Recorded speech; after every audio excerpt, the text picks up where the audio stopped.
इस टाइम हम main dot file के अंदर हैं। सब का सब कोड जो है कम्प्लीटली मैंने डिलीट कर दिया है और सिर्फ मेन फंक्शन है। लास्ट लेक्चर के अंदर हमने फंक्शंस के बारे में देखा था, फंक्शंस को कैसे डिक्लेयर किया जाता है, कैसे यूज़ किया जाता है, कैसे कॉल किया जाता है और उसको डिक्लेयर कैसे किया जाता है और उसके आर्गूमेंट्स क्या होते हैं, रिटर्न टाइप क्या होती है।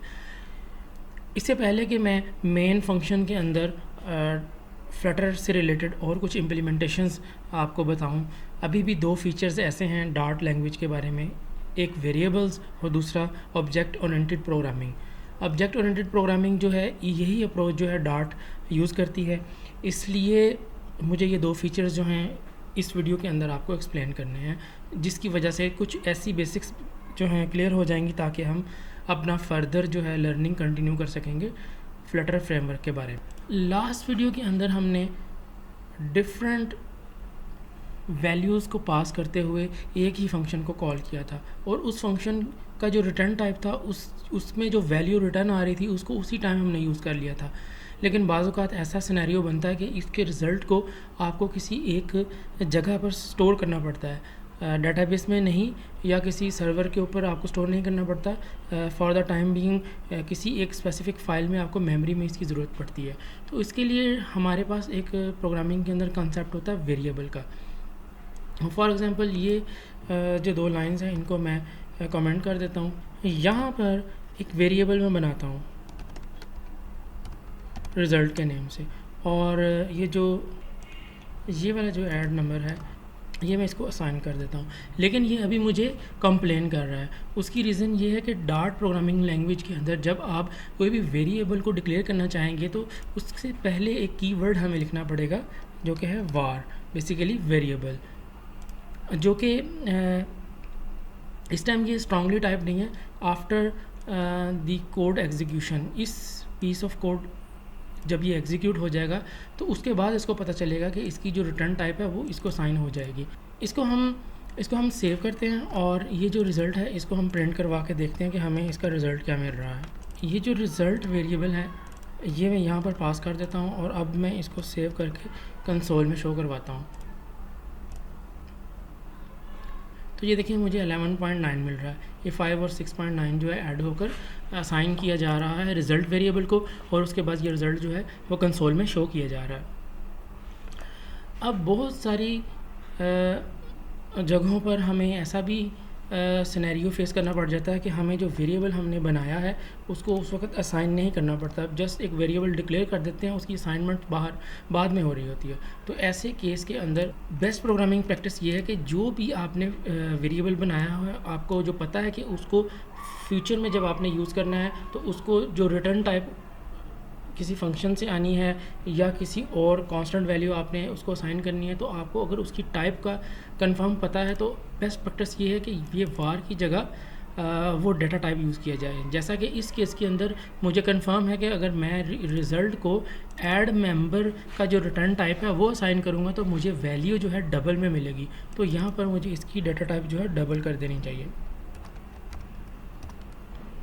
तो इसको कंपाइल करके दोबारा जब मैं इसको डिबग करूँगा तो मुझे सेम रिज़ल्ट मिलेगा। लेकिन ये बेस्ट प्रोग्रामिंग प्रैक्टिस है। इस तरह हमारे पास डिफरेंट टाइप्स के वेरिएबल्स हो सकते हैं। इंटीजर टाइप का हो सकता है, डबल का, फ्लोट का, ऑब्जेक्ट्स हो सकते हैं। फॉर एग्ज़ाम्पल हमें बाज़ औक़ात ऐसी सूरत हाल का सामना करना पड़ता है, ऐसा सिनेरियो आ जाता है कि किसी एक ऑब्जेक्ट के बारे में, फॉर एग्ज़ाम्पल एक पर्सन है तो पर्सन का नेम स्टोर करना है आपने, पर्सन की एज स्टोर करनी है, पर्सन का एड्रेस स्टोर करना है। तो यहाँ पर ये मैं डिफरेंट वेरिएबल्स जो हैं उनको मैं डिक्लेयर कर सकता हूँ, लेकिन ये बेस्ट प्रैक्टिस नहीं है। देखिए मैं आपको दिखाता हूँ। मिसाल के तौर पे मैं कहता हूँ स्ट्रिंग, ये उसका नेम है, उसके बाद मैं कहता हूँ ये इंट है और ये एज है। ऐसे भी किया जा सकता है। अभी तो ये दो वेरिएबल्स हैं, लेकिन अगर एक ऑब्जेक्ट पर्सन है, पर्सन से रिलेटेड कोई 10 एट्रीब्यूट्स हैं तो आपको सब के सब यहाँ डिफ़ाइन करने पड़ेंगे। तो हमारे पास एक बेस्ट अप्रोच ये होती है ऑब्जेक्ट ओरिएंटेड प्रोग्रामिंग के अंदर क्लास।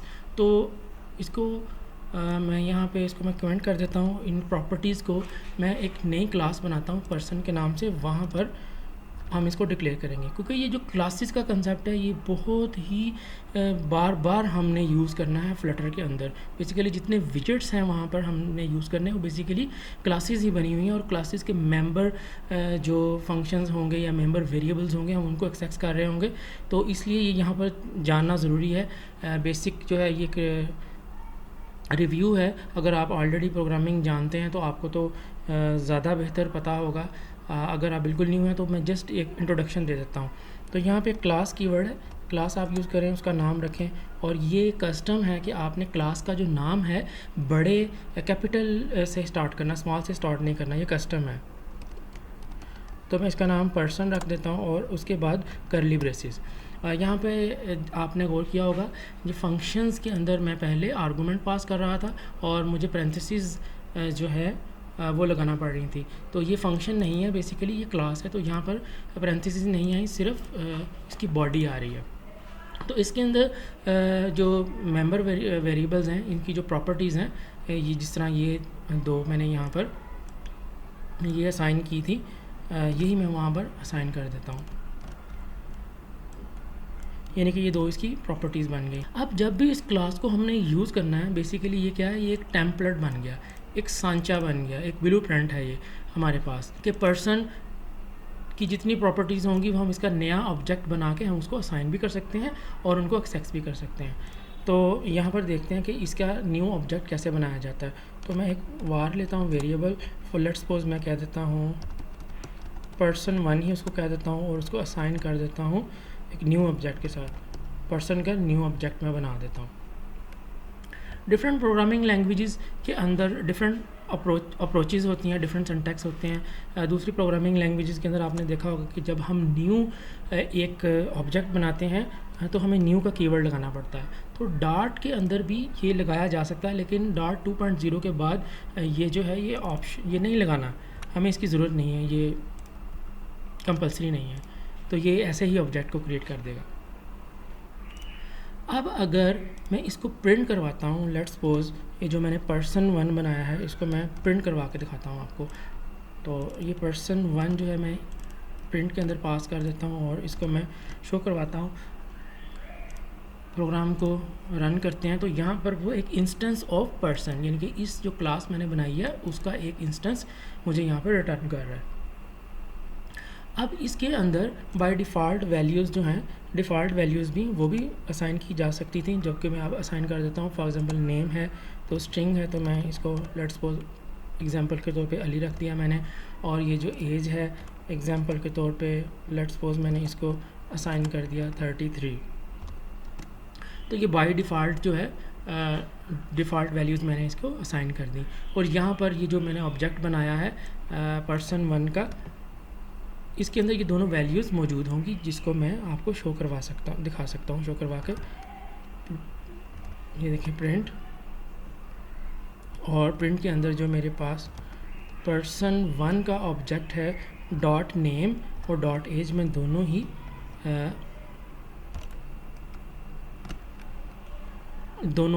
डॉट ऑपरेटर के ज़रिए यूज़ कर सकता हूँ। इसको दोबारा रीरन करते हैं तो आप देखेंगे कि मुझे ये जो एज मिल रही है 33 मिल रही है और नेम जो उसका अली मिल रहा है। अब अगर मैं ये चाहूँ कि ये जो मेरे पास ये डिफ़ॉल्ट वैल्यूज़ है इनको मैं ओवरराइड करना चाहता हूँ, या मैं इसका एक नया ऑब्जेक्ट बनाकर उनको वैल्यूज़ को असाइन करना चाहता हूँ। अभी तो मैं ये वैल्यू को एक्सेस कर रहा हूँ, तो असाइन करने के लिए लेट्स सपोज मैं एक और वेरिएबल बना लेता हूँ, सॉरी एक और ऑब्जेक्ट बना लेता हूँ person2 के नेम से। तो यहाँ पर ये जो इस जगह पर person2 डॉट अगर मैं नेम कर दूँ और नेम को मैं एक स्ट्रिंग वैल्यू है तो मैं उस्मान लेट्स सपोज असाइन कर देता हूँ, और उसके बाद इसी person2 डॉट एज को मैं लेट्स सपोज असाइन कर देता हूँ 41। और इनको शो करवाने के लिए मुझे प्रिंट करवाना पड़ेगा। यहाँ पर इनको जो दो person2 का जो ऑब्जेक्ट मैंने न्यू बनाया था उसकी दो प्रॉपर्टीज़ थी, नेम को मैंने उस्मान असाइन कर दिया और एज को मैंने 41 असाइन कर दिया। तो यहाँ पर मैं आपको प्रिंट करवा के दिखाता हूँ ये वाली कि क्या वाकई जो वैल्यूज़ हैं इनको असाइन हो गई हैं कि नहीं। person2 डॉट नेम और इसी तरह person2 डॉट एज। इसको दोबारा रन करते हैं और कंसोल में देखते हैं कि हमें क्या वैल्यूज़ मिल रही हैं। ये देखिए, ये जो पहले दो लाइंस आ रही हैं प्रिंट की, ये अली और उस्मान, ये person1 से आ रही हैं, और ये जो 2 ये लाइंस आ रही हैं person2 डॉट नेम, वो ये वाली आ रही हैं 41 एज और उस्मान उसका नाम, और ये जो 11.9 आ रहा है वो नीचे ये नंबर ये प्रिंट हो रहा है बेसिकली। चले मैं इसको कंफर्म करने के लिए इसको भी कमेंट कर देता हूँ, और ये जो दो प्रिंट्स हैं इनको भी कमेंट कर देता हूँ, और दोबारा प्रोग्राम को रन करते हैं तो देखते हैं हमें सिर्फ ऑब्जेक्ट 2 की वैल्यूज़ ही मिल रही होंगी। तो इस तरीके से हमने इस वीडियो के अंदर देखा कि वेरिएबल्स का कंसेप्ट, कि हम फॉर द टाइम बीइंग किसी वैल्यू को टेम्परेरीली स्टोर करना चाहते हैं, और किसी प्रोग्रामिंग करते हुए हमें जब कोडिंग कर रहे हैं तो नीचे या ऊपर या किसी भी जगह पर फाइल के अंदर आगे पीछे हमें वो वेरिएबल को एक्सेस करना होता है। किसी जगह पर हम उसकी वैल्यू साइन कर लेते हैं और किसी दूसरी जगह पर उसकी वैल्यू को एक्सेस कर लेते हैं। और एक और कॉन्सेप्ट जो हमने देखा ऊप्स का, ऑब्जेक्ट ओरिएंटेड प्रोग्रामिंग के अंदर क्लासेस का, हमने देखा कि क्लास को कैसे डिक्लेयर किया जाता है क्लास कीवर्ड के ज़रिए, और उसका जो नाम है वो आपकी मर्ज़ी है, कुछ भी रख सकते हैं, लेकिन कस्टम ये है कि उसको कैपिटल से स्टार्ट करना है, और उसकी बॉडी के अंदर आपने कर्ली ब्रेसेस से स्टार्ट करना है और कर्ली ब्रेसेस से उसको क्लोज़ करना है, और उसके अंदर जो भी आपने प्रॉपर्टीज़ देनी है वो आप यहाँ पर डिक्लेयर कर सकते हैं। और इस क्लास के ऑब्जेक्ट को कैसे हमने क्रिएट करना है, इस डार्ट लैंग्वेज के अंदर हमें न्यू कीवर्ड लगाने की ज़रूरत नहीं है। एक वेरिएबल मैंने बनाया और उसका नाम रख दिया, और सेम क्लास के नेम से और आगे पैरेंथेसिस लगाकर बेसिकली ये फंक्शन कॉल नहीं है, जैसा कि अगर आप कंफ्यूज ना कीजिएगा, जैसा कि ये ऐड नंबर है और उसके अंदर मैं आर्गूमेंट पास कर रहा हूँ, तो ये वो चीज़ नहीं है, इसको कंफ्यूज नहीं करना। ये बेसिकली ऑब्जेक्ट बन रहा है, क्योंकि ये पैरेंथेसिस से ऐसे लग रहा है जैसे ये फंक्शन कॉल की जा रही है। फंक्शन कॉल नहीं है, ये डार्ट जो है इसको एज अ क्लास का ऑब्जेक्ट बनाएगी। और फिर इस जो ऑब्जेक्ट बन जाएगा person1 और person2, ये दो ऑब्जेक्ट्स मैंने बनाए हैं, इनको आप जो मेंबर वेरिएबल्स हैं उनको एक्सेस भी कर सकते हैं और इनको रीअसाइन भी कर सकते हैं वैल्यूज़। ये जो दो लाइंस हैं यहाँ पर, ये वैल्यूज़ जो है मैंने person1 की दो प्रॉपर्टीज़ एज और नेम, इनको मैंने एक्सेस करके आपको दिखाया, और यहाँ पर इनको मैंने person2 की प्रॉपर्टीज़ को रीअसाइन करके दिखाया, और यहाँ पर इनको मैंने शो करके दिखाया। तो ये दो कॉन्सेप्ट्स हैं जो हम फ्लटर की जो मेन फाइल है, जो अब हम वहाँ पे स्टार्ट करने जा रहे हैं, तो ये चीज़ें वहाँ पर बार बार रिपीट होंगी। ये 2-3 कॉन्सेप्ट जो हैं ये बार बार हम चीज़ों को यूज़ कर रहे होंगे।